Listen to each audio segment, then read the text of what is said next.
First time ever that I was like, holy smokes, like this is affecting me.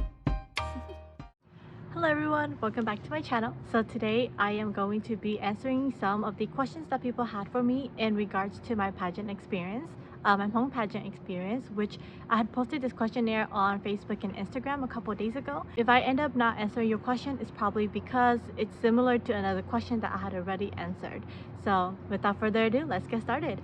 Okay, so we'll start with the Instagram questions. The first one is, how did you come up with the shaman outfit? Honestly, I don't know how it came about, but I just kind of had like an idea. I wanted like very much warrior inspired outfit, and for some reason shaman just came into my mind. Eventually led to the outfit that I have now. And then the horse also was something that I was like, damn, I need to add like a wow factor to it. So I decided, okay, you know what, like what if I made a horse? I'm very happy with how it turned out, and like I'm so happy to have Dirt to help make my design come into reality. Next question, would you mentor? What's the hardest part about the pageantry process for you? I would definitely mentor if anybody thinks that I am good enough to be your mentor. You know, I am always open and people can always reach out to me. And in terms of what the hardest part about the pageant process was really finding time. Time and money are the two hardest part. Like for me, I am a college student having two jobs and like doing organizations as well, being in leadership positions, and then having to go every Sunday to practice was like a lot. And then I had to like find time to make my self-design, make my other props, and like practice for my talent, things like that. So it was very time consuming, and that was like the hardest part for me. And of course, money, everything requires money. So I'm very glad that I was able to get a good amount of sponsors and stuff to help pay for everything. What are first few steps / tips to start getting into pageants? Unlike American pageant, I would say the Hmong pageant industry is a lot less supported in terms of like financial support. But honestly, if you truly have a passion just to build your own platform, like expose yourself to the Hmong community and just gain something so that you can create your own projects and things like that, then go for it. Passion is the first step, and the second step is obviously ask for the application and you're good to go. Everything else, like, you'll figure out as you go. In terms of tips, my biggest tip is just to be yourself, like go by with the philosophy of just being my true authentic self. That may not be the best thing in the Hmong pageant industry, unfortunately, but that's still the tip that I would give to anybody. How long did you train? I don't know if I would say I didn't really train too much. The only time that I trained like officially was whenever I went to practice on Sunday, and that was because Mary, who's a co-coordinator, was like training us on all the walks and stuff like that, and I think she did a really great job. I'm very grateful to have Mary as our co-coordinator because she really changed the game for Hmong pageant walks. In terms of practicing speech and talent round and stuff like that, I practiced every Sunday when I'm driving to Sacramento because it's like a good 3 hours drive for me. So when I'm driving there and driving back, I find some time while I'm driving to just practice my speeches and talent, and that's the only time that I do that. Next question, have you always been fluent in Hmong, or did you train to speak better Hmong? I didn't train to speak Hmong. I've always spoken Hmong this way. My Hmong is still not like 100% fluent. I still get yelled at by my mom, but you know, I don't really care. Like as long as it sounds decent and I can understand it, so it's whatever. Are the heels that you are required to wear uncomfortable? We're not necessarily required to wear like any heels, but we were encouraged to try wearing the Chinese lingerie shoes, which are the heels that are worn by Miss Universe. And so I got one pair as well. Those are very uncomfortable. I don't know how girls do it. Honestly, it hurts, but it does make you look really good and extra tall. So that's the pro to it. Out of your own pocket, how much money did you spend on your pageant experience? Out of my own pocket, I probably spent like a little over 1,000 or so, or maybe 2,000, considering that every paycheck I get, it's gone, meaning I spent a good amount of money. So probably like almost to 2,000. And then that's considering that I also had like a good amount of sponsors as well, that which paid for all of that. I think in total, like with my estimations of like all the transportation, like going there every Sunday, food, outfits, jewelries and stuff like that, everything probably came out to about 7,000, which is a lot for a pageant experience. But you know, it's a once in a lifetime experience, and again, I'm very glad that I had a lot of sponsors to help make my experience possible. Next question: what's the best way to ask a trainer to be your trainer? I might not be the best person to go for this, just because I feel like I've never officially ever had like a trainer. Recently with Miss Hmong California, I do consider her as my trainer just because she did really help me. Like towards the last week of leading up to the competition, we were practicing some questions and stuff like that, so she definitely really helped me through everything.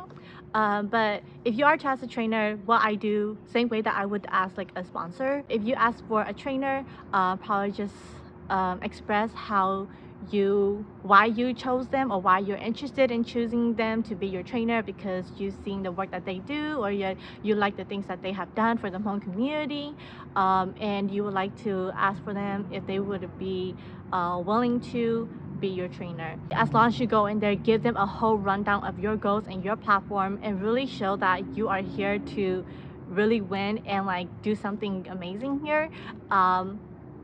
That's my way of approaching that, just because I think that's a great way to just market yourself, so that you know the trainer can be like, okay, this girl has potential, like I am down to be your trainer. And for the most part, a lot of people like past Miss Hmong and Mr. Hmongs are always willing to help. Like I've been in the Hmong pageant industry for a hot minute now, and everybody is always very helping and like very open-minded. So definitely just reach out, like don't be afraid. What were you most nervous about throughout the whole process? Most nervous about not getting all my homework done. Honestly, like that was the hardest thing for me. Like I was like so scared the whole entire like month of November, because I had so much things due, and then I was so behind on my self-design and things like that too. I had to skip work like multiple days, like the week before competitions, just because like I had to finish homework, and then I needed to start packing and stuff like that. Like I didn't even get the chance to really practice. It was just about getting my homework done so that I don't have to worry about it over Thanksgiving break. So yeah, that's what I was most nervous about. Competition itself was like, I was there to have fun, and so it was super chill for me personally. So I was not nervous about competition itself. How long have you been doing Hmong pageant, and why did you decide to start doing it? I was like in middle school, I believe. I ran for Little Miss Hmong, and then after that in 2018 I ran for Miss Hmong Wisconsin team, which I got first place. And then this is my third pageant with Miss Hmong California. And again, my sister got me into it, so that's why we're here. Next question: what is something you would have done differently? I don't think I would have done anything differently, just because I truly believe that, you know, I made the decisions that I did for a reason, and it was all for my own well-being as well. Like for example, maybe I didn't invest as much time to practicing for the pageant, but that's okay because I prioritized my education, right? So I don't think I would have done anything different if I was to do it exactly at this time point in time in my life once again. I would have done it exactly the same way that I did it.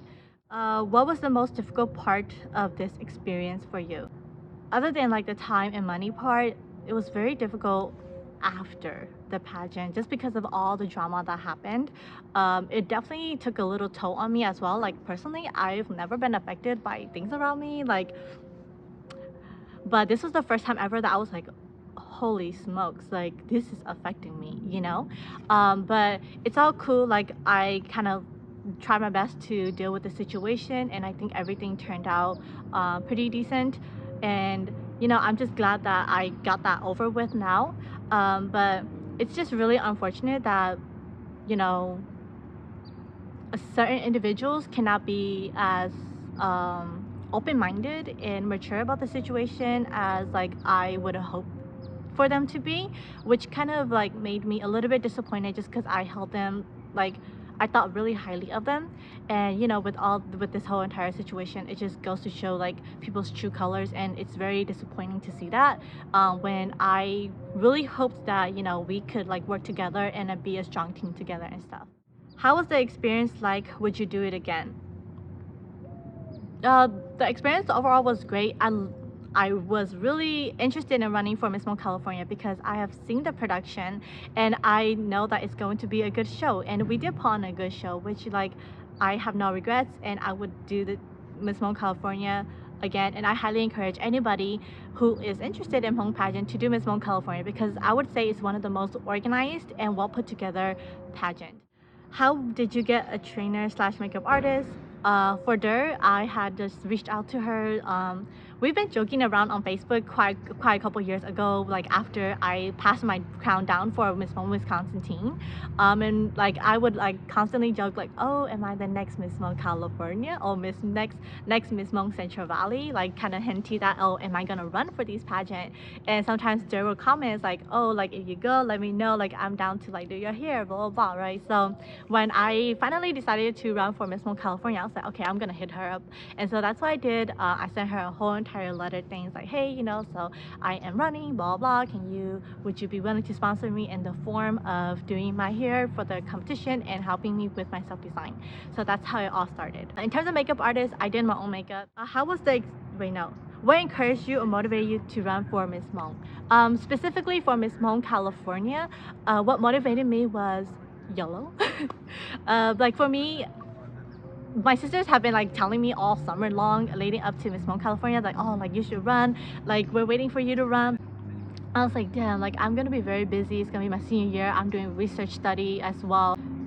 It's not going to be easy for me just to handle everything, and I know like it's such a big time commitment, and just based on my past experiences, like I have never really invested much time. And so if I wanted to run again, I wanted to make sure that I have enough time to actually invest into the pageant.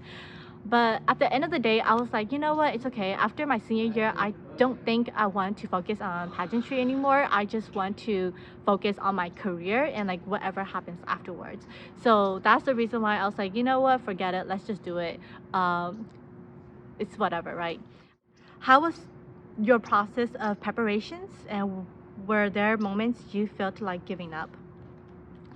I kind of already touched on this. It was a lot to handle just because of everything that I was doing, including research, study, and stuff like that too. But it's just like I was just trying to like get it done one thing at a time. Like every weekend, I just focus on a couple things, like making my prop or going to shopping for crowning outfit, X, Y, and Z. And so with my family not here to help me too, I have to rely on myself a lot through the whole entire preparation, like making myself design everything. I had to do it all by myself. Plus Der, okay? Not to saying that Der did not help me, but yeah, like just things that I had to do for on my end, I had to do it by myself. And were there moments that I feel like giving up? No, because I'm the type of person that once I start something, I am going to go through with it and finish it. There were times where I'm like, dang, this is a lot. But you know, at the end of the day, like I still looked forward to every Sunday practicing with other girls, and like I was very excited for the competition. Like I'm like, wow, I can't wait just to be on that stage, just to wear all these cute outfits, and just for all of us to just show the world what we have been practicing. Honestly, I was so hyped for all of our walks. Like it's so unique from past pageants that I've seen, like with all the twists and turns. Like we were like ready to put our A game on. That's pretty much it. I know this is a pretty long video, so please forgive me, but I hope that I was able to answer a lot of y'all's questions. If you do have more questions about my pageant experience, feel free to comment down below, or just DM me on Instagram, or message me on Facebook. I am always willing to reply to you guys and answer your questions and help you. And if you are interested in running for a Hmong pageant, feel free to hit me up. Like I'm always here. Like I will help anybody as long as like you let me know and I have a little bit of free time to help you. But yeah, that's all. I'll see you guys in my next video. Bye.